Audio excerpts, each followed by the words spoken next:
Welcome back. It's time for Press Review, where we take a look at what's making headlines today. And joining the discussion is Kevin Osido, the Director of County Governance Watch. Welcome to the show, Kevin.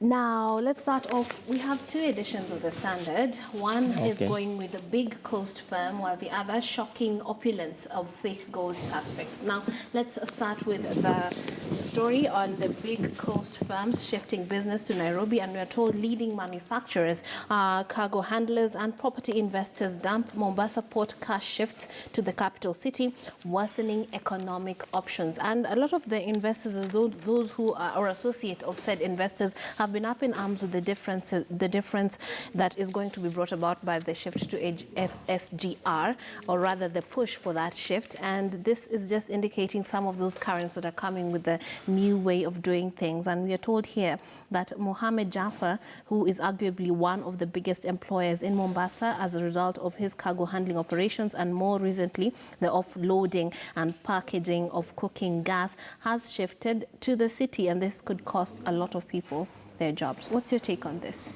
Yeah, that's quite true. In fact, one of the things that needs to be understood is the place of government policies in terms of not only creating an amicable environment for business to thrive, but putting in place supportive policies that are also able to support not only public sector players, but also private sector. And you note that within the coast there have been a number of strikes and people demonstrating and saying, we want to understand what is this and what this means to us.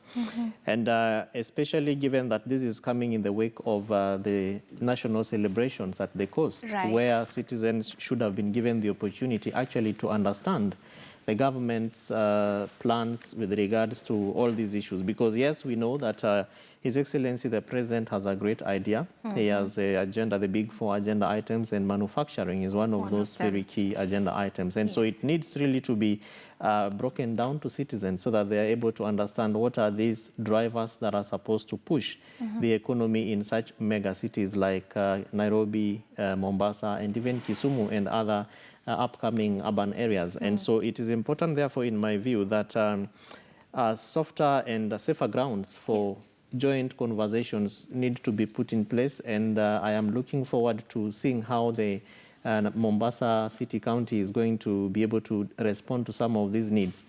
But much more fundamentally is now there is therefore the call for networks for business sector players, and particularly institutions like KEPSA, the Kenya Private Sector Alliance, Kenya Association of Manufacturers, among several others, because the county governments, basically the constitution is supported by various legislations, which also include the Urban Areas and Cities Act, which also give the citizens the power to be able to organize themselves locally and influence decisions on what issues affect them directly. And so this is really one of those areas for which such kind of supportive legislations in the constitution should be given that test. But I think finally, in my view, the Ministry of Industrialization also needs to come out to spell its policies to citizens so that it is clearly understood, because I don't think that for such a time as this, it would be fit for government to pride itself in pushing an agenda which citizens cannot be able to not only feel, but also touch. And I think this is a test on how government wants to ensure that it safeguards an environment where citizens can be able to peacefully and effectively do a business, which is supposed to also add value to the gross domestic product of the country. I mean, at least immediately, because as the government pushes for this, for the new way of things and a new way of transporting cargo from the coast to the mainland and other countries, there are things that, these are shifts that will affect the Mwananchi, like the example that is being given, the loss of jobs. Is it a failure in terms of planning because they did not foresee that there's going to be a difference in terms of, that would affect the locals as they aim to improve the economy? That would be attributed to a failure for two things. One is, of course, that planning, but two is stakeholder engagement. Because I think, in my view, it would be quite unfortunate to have this kind of very important news coming out only when people are demonstrating against what government perceives to be as positive towards its own, achieving its own agenda. And so what that means, in my view, is that the Ministry of Planning and Coordination of National Government, and particularly even Treasury itself, needs to therefore expand its scope in terms of how it engages primary and secondary stakeholders. And primary here is, for example, the story that you are quoting, where our businesses are now closing down and people are looking for opportunities in Nairobi. And doing business in Nairobi is not as cheap as we might probably see it, you know, on a day-to-day running, or as you rightfully said, imagine. And so what that means is that the government, through planning, Ministry of Planning, therefore needs to come out and effectively expand the opportunities for people to not only scrutinize what government is doing, but get involved at the very onset stages, which I think has not been the case. And quite unfortunate is that the story of this SGR is one which I think is here to stay, and especially because we're expanding this all the way now to Narok areas and the second phase of SGR. And people are still asking very important questions, including the president's promise to share papers and agreements around the country's agreement to enjoin itself with on the SGR agreement with China. And unfortunately, it's of course people asking these questions, and we are seeing emerging issues like what we are now talking about.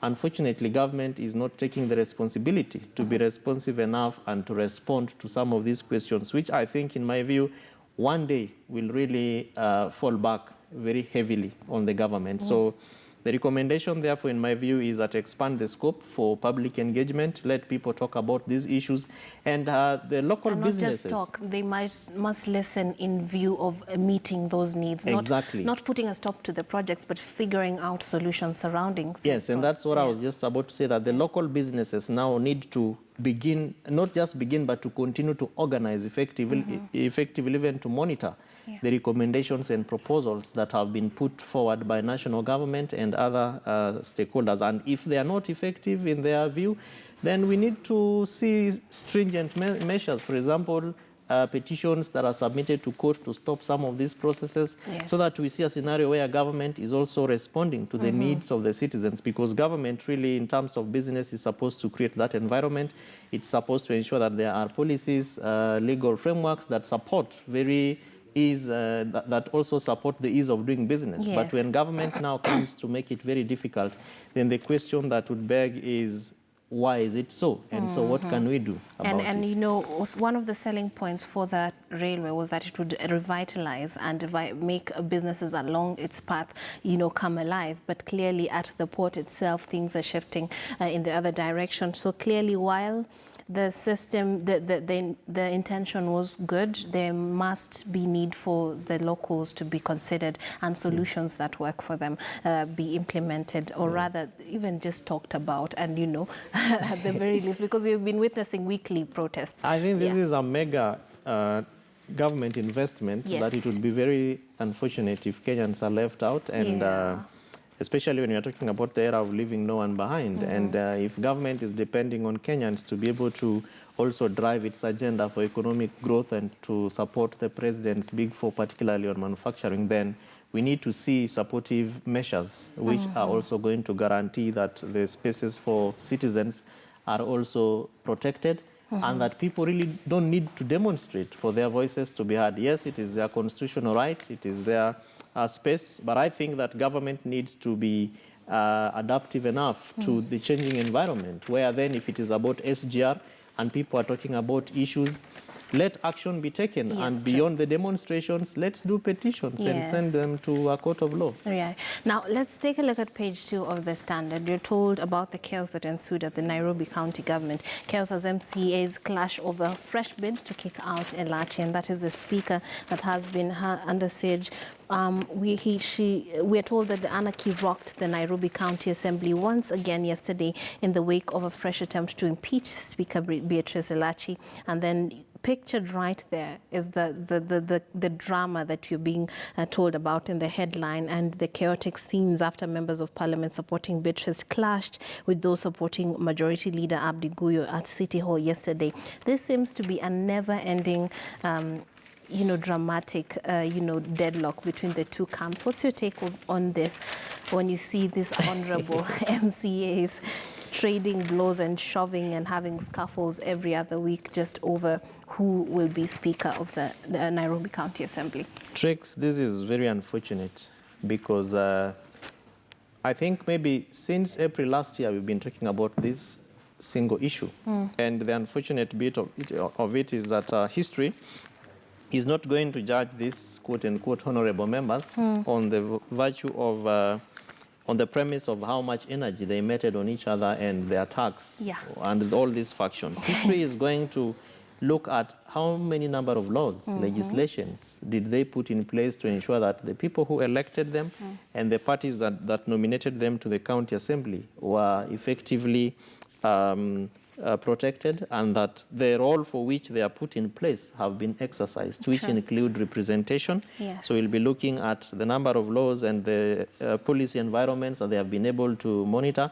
Number two is the degree of oversight that they have been able to exercise on the county government, and you and I will agree, and our fellow viewers, that they have not been able to do very well, because up to now we do not have a deputy governor for Nairobi City County and several other issues within the cabinet of the city county government. And so people would be interested in looking at beyond the wars and the fights, because politicians would want to look at a scenario where they use their physical strengths as opposed to what we cannot see, which is their brains. And so my challenge to these good friends of mine, I can see some of my friends whose photos appear here, is that really beyond this was, let's look at the place of dialogue and how we can be able to set a good example for other county assemblies, because what's happening in Nairobi is not just unique to Nairobi. Many other county assemblies are struggling with very many different issues, but they have found a very effective way of dealing with their challenges, which range from passage of budgets to passage of even CIDPs to annual development plans to supplementary budgets, all the way even to how different service delivery measures are being passed at the county governments. And so in my view, the lawmakers for Nairobi City County Assembly really need to retreat. And I thought we had dealt with this issue 2 weeks ago, because when Mheshimiwa Elachi went back to the seat, final, that should have been, in my view, an opportunity for them to now come and ask themselves, how much time have we lost on this? And especially because the friends of mine like Mheshimiwa Chege Mwaura, who are sitting in for the space, should now be able to also read, in my view, the Riots Act for whichever faction he is part of. The majority leader, Mheshimiwa Guyo, also need to come back to the fore and begin to ask the question, what is my interest in this issue? And I think that even the party for which the elected members come from, which is Jubilee, now need to also exercise its internal disciplinary measures to ensure that the people who represent the party at the county assembly, that really they exercise the tools of governance within their party and call these people to order and really deal with this issue. Because my biggest concern is the state of county governance within Nairobi City County and the state of service delivery. You walk outside here and look at the degree of trash. So sanitation issues is a function of the county government. People in Nairobi are still talking about water. Your studio, your station did a very commendable job on water and sanitation in Nairobi County. And especially this week when we are also commemorating the sanitation week at the KICC. So the question around what this means to the members of Nairobi City County Assembly, really, they need to wake up from their sleeping beds and walk with Kenyans and just see what people are going through. And that, in my view, needs to give them an opportunity to reflect on what they need to do and what their responsibility as elected leaders is. Very, very, very wise words there. But whether taken or not is another story. That's another story. Now let's take a look at another story that has been making headlines since yesterday, well, for the past few days, because we had the KCPE students preparing and we had all this talk about floods and how they would affect the process, then cheating and all the areas that are being, the measures are put in place to ensure that there is none of that. And this is a big story on the Daily Nation. We are told a catalogue of chaos, registration, shock-up, birth, and delays on day one. And these delays for some, for example, those in Turkana, have to do with some of the flash floods that they have been experiencing owing to the rainy season that is going on. But obviously, there's the cheating issue, and we are told that National Exam Stops Cabinet meeting as the state pulls all stops to prevent cheating. Now, we did hear yesterday the various CSs in various areas. We had CS George Magoha in Mombasa. We had CS for Interior in Gilgil, just keeping a close eye on the process and the opening of the cargo, and just, you know, having a hands-on approach to the whole process in a bid to help that in the curbing of, you know, cheating. Now, pictured on the top page, we have Onyinkwa Dennis, a very inspiring picture right there, showing us that we should be limitless, as Eliud Kipchoge told us, because he's writing or taking the paper with his feet. And it's quite, I think, beautiful, the determination that is shown there. And if you look inside, there's more pictures of the process, but obviously there are issues surrounding it as well. Yeah. In my view, one, it's commendable that cabinet secretaries went out there to be able to, you know, show, to provide a show of confidence to these young ones, our brothers and sisters and our children. Yes. And to just let them know that all is well. I think a lot of investment has been put in place to ensure that these exams, both for the KCPE and even the KCSE ones, go very well. Beyond this, I think two things come to my mind. One is the state of preparedness, and for a number of schools, there was a directory that parents should not visit schools, even for the normal prayer days that we have been able, that we are used to, where we are invited back to schools. At least we have a video of the CS for Interior praying for some children and in Gilgil. But I think for me, the bigger question is, and maybe before this is also to say that the CS for Education today was very instrumental in the former examination era, because at that time I think he was the chair of the task force on education and examinations and working very closely with the Minister of Education. So two things. One is the lessons that we've been able to learn from that very initial process, where I think almost less than 10% of cheating was recorded. And so we'll be looking forward to seeing how this particular one has gone down. And then number two is cross-cutting issues. We are seeing a scenario where there has been a number of suicidal deaths that have been committed by kids, you know, children who are in primary schools, not to mention universities and other tertiary learning institutions of learning. So the question then that begs is, are we prepared to deal with other issues beyond exams? Because this in my view is an event. By the end of this week, we won't be seeing these nice photos. We won't be talking about the examinations. We'll have moved on to something else, maybe BBI or KCSE or something else, or maybe Jared Otieno, these people are walking around with fake gold. Something else will come up tricks. But then the lives of these young ones is something that must be secured. And so issues about why depression, whether it's depression or other factors that are making them commit suicide.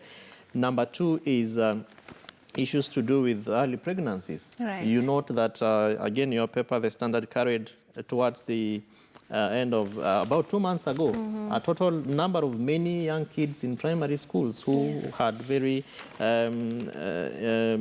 who are reported to be pregnant either by their teachers or boda riders or whoever was responsible. And so in my view, I think that even as we talk about education reforms and following a very successful event for the education curriculum at KCC presided over by the president, to now this very wonderful event that is taking place, we need also to move forward and talk about other cross-cutting issues which may not be exam related, but really affect the life after we sit for our exams and how we become the total human beings within our society, including even how we receive our examination results, both as parents and also as guardians and people who pay for their school fees.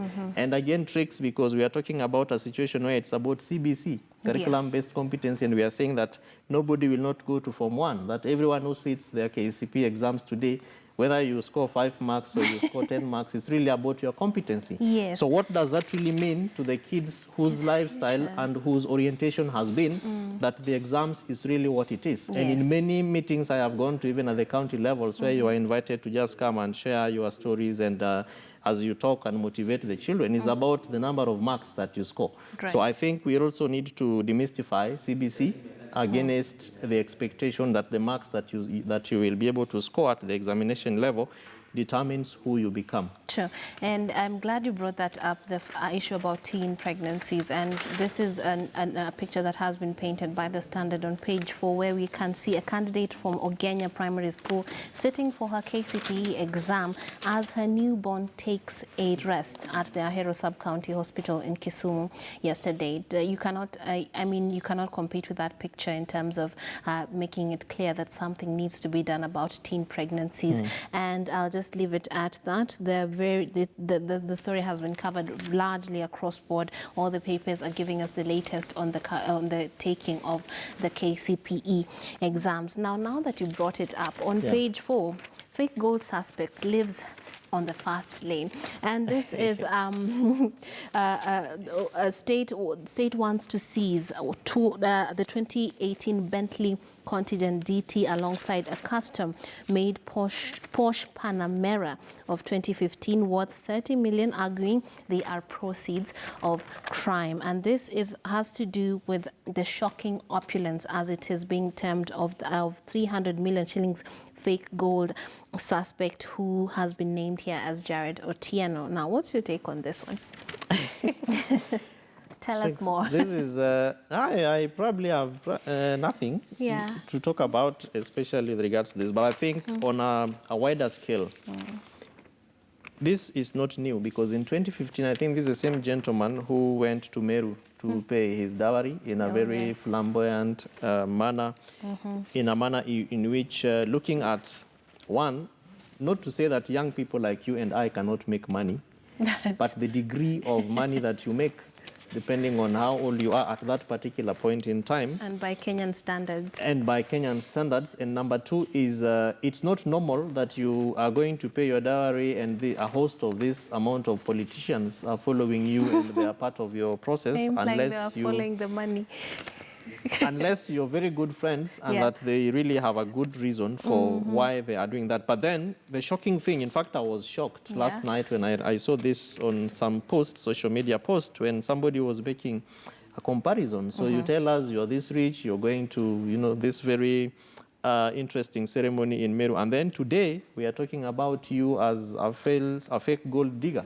Yeah. I think this presents a number of issues which also relate to how our institutions of integrity are managed and execute their functions, which include the DPP, the Office of the Director of Public Prosecutions, DCI, for the sake of criminal investigations, and of course EACC for the case of ethics and anti-corruption. And much more fundamentally is the place for which institution segments like fake gold fall in. And I think one of the things that needs to be given to Kenyans, in my view, is the space for feedback. That when we do our investigations, when we execute certain issues like this one, let Kenyans know the state of that particular investigation or the state of that particular issue. Because if it was reported in 2015, and today is 2019, 4 years down the line, this gentleman should have undergone through a lot of camouflagic stages, which then begs the question, what kind of society are we living in? And the beauty of it, Trix, is that you will not be able to have this kind of a car on the streets of Nairobi without people like Kevin Osido taking a photo of it and sharing it with some friends and saying, by the way, when I grow up, I want to have a car like this. To own this. Who owns this kind of car? And then very good people. Not to say that we cannot get rich in Kenya. It's just that there's a lot of, red flags have been pointed out. Which is what I'm saying, that when people send it to KRA and they dig out who owns the number plate, because that's what everybody does. Many times I have seen my friends stopped by flying squad officials, and they are flagged down and they stop and they are asked, can you give us your car registration details? We have issues with this car, and they verify, and within 10 minutes, you prove that it belongs to you and you go away.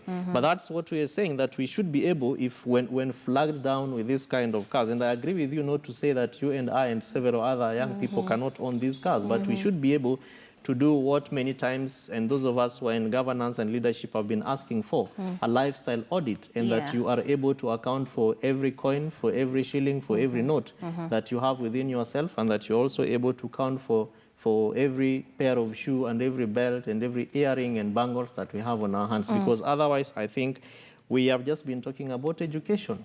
And if we are going to propel this kind of stories, then even the space for education, the space for values, the space for ethics in our society will fast fade away, and people will be doing everything possible to be as rich as this gentleman without necessarily going through God's plan for our lives to be this rich. Okay, and now that is a story that if you want to know more, you need to read the Standard. It has even broken down some of the opulent features of this particular automobile, and they go into the millions. And then we have, just a reminder, this is a man who has been accused or is facing the accusation of having duped a foreign government in a scam of selling fake gold. So you need to read that story, and obviously that bit about his extravagant Rora show, if you may, is still being covered right here on page 3. So very deep coverage of his opulence as well as his lifestyle. Now let's take a short break. As we told you earlier on, today we are teaming up with Vibes Radio to discuss the what is it called, Punguza Mizigo initiative, as well as the report on the BBI that is being awaited upon. So do not go too far. We'll have more for you right here on Morning Express.